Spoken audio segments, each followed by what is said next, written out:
الشيطان الرجيم بسم الله الرحمن الرحيم أفلا يتدبرون القرآن ولو كان من عند غير الله لوجدوا فيه اختلافا كثيرا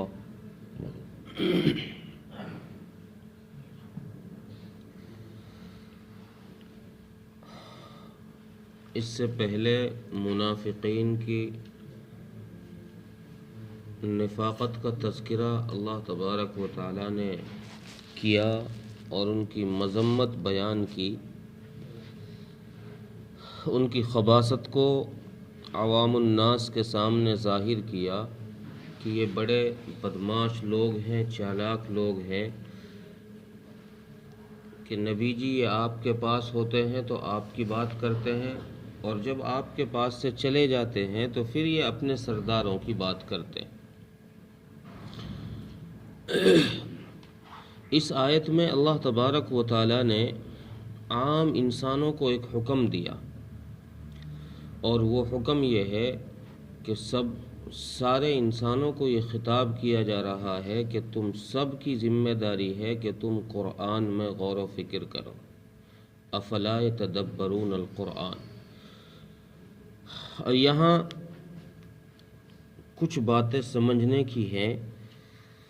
پہلی بات تو یہ کہ یہاں اللہ تبارک و تعالیٰ نے دوسرے الفاظ استعمال نہ فرمائے۔ افلا یقرؤون القرآن، یعنی تم قرآن پڑھو، اللہ نے یہ نہیں فرمایا۔ نہ یہ فرمایا افلا یتلون القرآن، تم قرآن کی تلاوت کرو، چونکہ پڑھنے سے، قرات کرنے سے قرآن کے معانی پر غور نہیں ہو سکتا۔ خالی پڑھنے سے قرآن کے معانی سمجھ میں نہیں آ سکتے۔ یہ جو معانی کا سمجھنا ہے، قرآن کے مطلب اور مفہوم کا سمجھنا ہے، یہ اسی صورت میں ہوگا جب قرآن میں تدبر کیا جائے گا، غور کیا جائے گا، دھیان دیا جائے گا ایک ایک لفظ پر کہ کس شاندار انداز کے ساتھ اللہ تبارک و تعالیٰ نے قرآن کریم کو منظم کیا ہے، بیان کیا ہے، لکھوایا ہے، لکھا ہے کہ کہیں بھی قرآن کریم کے نہج کے اندر اتار چڑھاؤ نہیں ہے۔ قرآن کریم نے جہاں ایمان کا تذکرہ کیا ہے، نہج وہاں بالکل ایسا ہی ہے، اور جہاں کفر کا تذکرہ قرآن کریم میں کیا گیا ہے وہاں بھی نہج وہی ہے۔ الفاظ ایسے ہی ترتیب سے آتے جا رہے ہیں، اور جہاں کہیں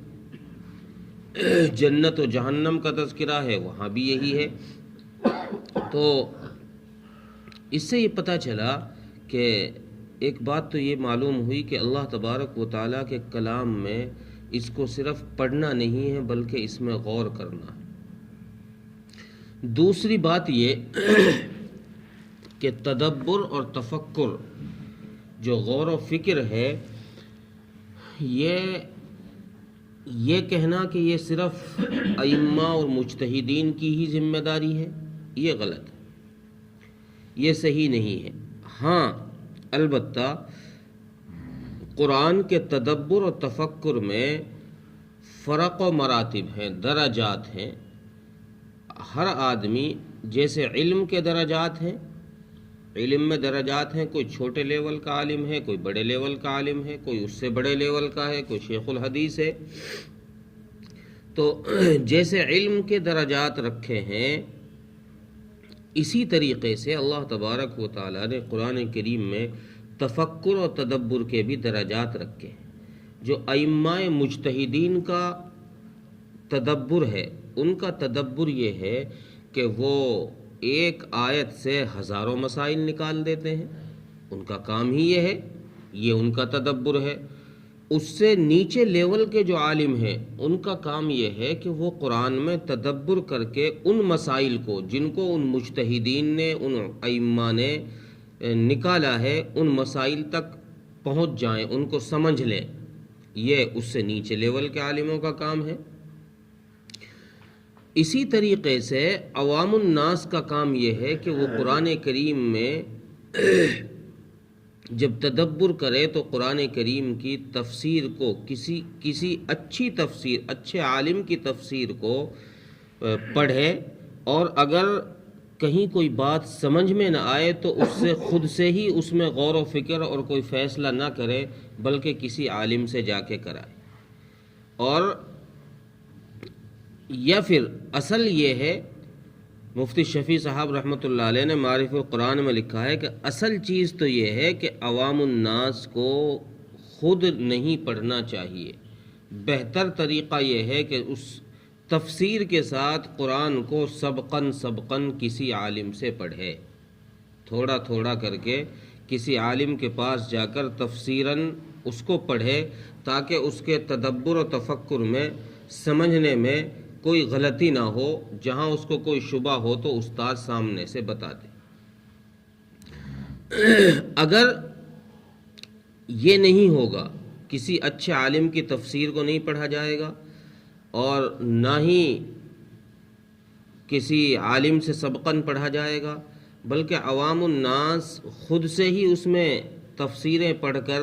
خود سے ہی ان میں فیصلہ کرنے لگے گی، تو ظاہر بات ہے کہ اس سے پھر غلطیاں ہوں گی، اور غلطیاں جب ہوں گی تو پھر علماء کو حق پہنچتا ہے کہ ان کی غلطیوں پر نکیر کریں، ان کی تردید کریں کہ بھئی یہ تجھے حق نہیں ہے اس مسئلے کا بتانے کا، یہ تو نے غلط سمجھا ہے، یہ غلط فیصلہ تو نے کر لیا ہے، یہ تیرا حق نہیں ہے۔ پھر اس کی مثالیں بھی بیان فرمائیں کہ دیکھو، جیسے کوئی انسان، عام انسان، شہری، ملک میں رہنے والا یہ کہنے لگے کہ بھئی یہ جو ہاسپیٹل ہے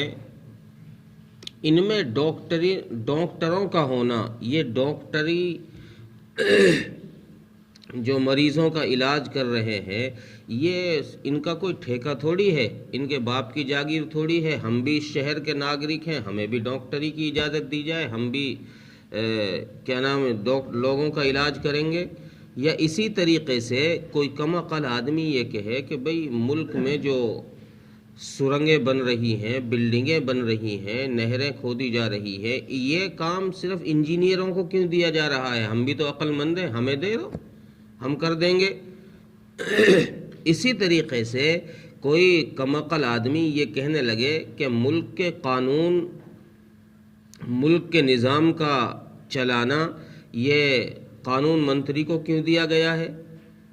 قانون کے جاننے والوں کو کیوں دیا گیا ہے، یہ تو میں بھی چلا سکتا ہوں، میرا حق بھی ہے اس میں بھی اس ملک کا شہری ہوں، تو لہذا مجھے بھی دیا جائے۔ تو پھر اس آدمی سے یہی کہا جائے گا کہ بھائی جن لوگوں نے یہ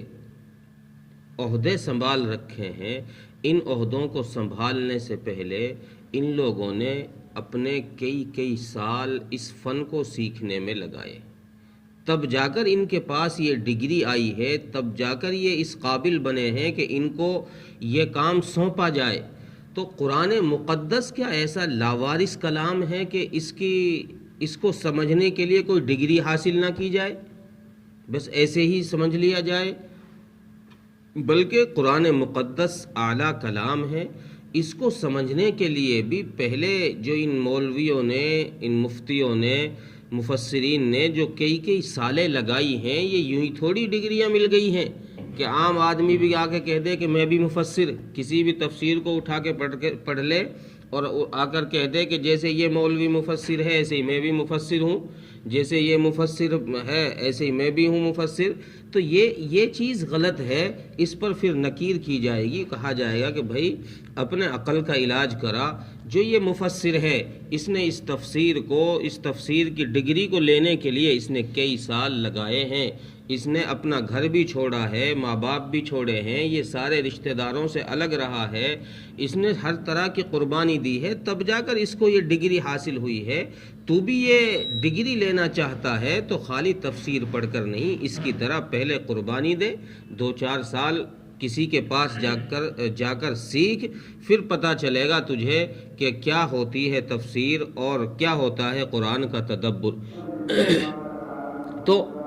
اس آیت میں پہلی چیز تو یہ حکم دیا گیا کہ قرآن میں غور و فکر کرو، یہ ہر آدمی کو حق ہے، لیکن اس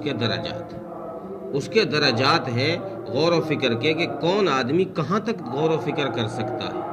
کس حد تک غور و فکر کر سکتا ہے، کس حد تک وہ فیصلہ کر سکتا ہے، اپنی ذات سے وہ خود ہی فیصل بن سکتا ہے یا نہیں بن سکتا، اس میں فرق و مراتب ہیں. جیسے علم کے فرق و مراتب ہیں، کوئی آدمی MBBS ہے، کوئی MD ہے، کوئی اور بڑا ہوگا، کوئی اس سے نیچا ہوگا، تو علم کے اعتبار سے بھی فرق ہوتے ہیں. ایسے ہی تفسیر کے اعتبار سے بھی، تدبر کے اعتبار سے بھی اللہ تبارک و تعالیٰ نے فرق رکھے ہیں. حکم سب کو ہے کہ بھئی تم سب غور کرو. پھر آگے اللہ تبارک و تعالیٰ نے ایک بات عوام کے لیے یہ بتائی کہ دیکھو، جو کفار مکہ نے رسول اکرم صلی اللہ علیہ وسلم پر کیچڑ اچھالا تھا، کہ یہ اعتراض کیا تھا کہ یہ تو نعوذ باللہ محمد صلی اللہ علیہ وسلم کا اپنا کلام ہے. قرآن کریم نے اس کے کئی جگہ جوابات دیے، کئی جگہ قرآن نے اس کے جواب دیے ہیں کہ بھئی اگر یہ محمد کا کلام ہے تو تم اس کے جیسی صورت لا کے دکھاؤ، 10 صورتیں لا کے دکھاؤ. 10 نہیں دکھا سکتے، ایک صورت لا کے دکھاؤ. ایک بھی نہیں دکھا سکتے، ایک آیت لا کے دکھاؤ. تو قرآن کریم نے کئی جگہ چیلنج کیا. یہ چیلنج قیامت تک کے لیے ہے، ہر ایک کے لیے ہے، کوئی لا کے دکھا دے. لیکن یہاں بھی اللہ تبارک و تعالیٰ نے ایک چیلنج یہ بتایا، قرآن کے کلام الہی ہونے کی ایک بات یہ ظاہر فرمائی کہ دیکھو، اگر یہ رب کا کلام نہ ہوتا، کسی انسان کا کلام ہوتا، تو اس میں بہت سارے اختلافات ہوتے. چونکہ انسان کا کلام ہر حال میں یکساں نہیں ہوتا. انسان جب بولتا ہے تو وہ ہر حال میں یکساں نہیں بولتا. غصے میں ہوتا ہے، لہجہ الگ ہوگا. پیار میں ہوگا، لہجہ الگ ہوگا. اور نہ غصہ نہ پیار، بیچ کا راستہ ہے اس کا، درمیان میں ہے، تو پھر لہجہ الگ ہوگا. کسی سامنے والے پر بھڑک رہا ہوگا تو لہجہ الگ ہوگا، بیوی پر بھڑکے گا تو لہجہ الگ ہوگا. تو اس کے کلام کے اندر اتار چڑھاؤ، تبدیلیاں آئیں گی. جب اس کے کلام میں وہ یکسانیت نہیں ہے، ہر وقت یکساں نہیں رہ سکتا، تو پھر قرآن کریم میں جب تم غور کرو گے، پہلے اللہ تبارک و تعالیٰ نے حکم دیا کہ غور کرو، معانی کو سمجھو کہ اس میں اتار چڑھاؤ کتنا ہے کہ نہیں ہے. آگے پھر یہی بات فرمائی کہ اگر جب تم غور کر لو گے تو پھر تمہیں پتہ چلے گا کہ جیسے انسان کے کلام میں اتار چڑھاؤ ہے، خوشی کا کلام اور ہے، غمی کا کلام اور ہے، دکھ کا کلام اور ہے، مصیبت کا کلام اور ہے،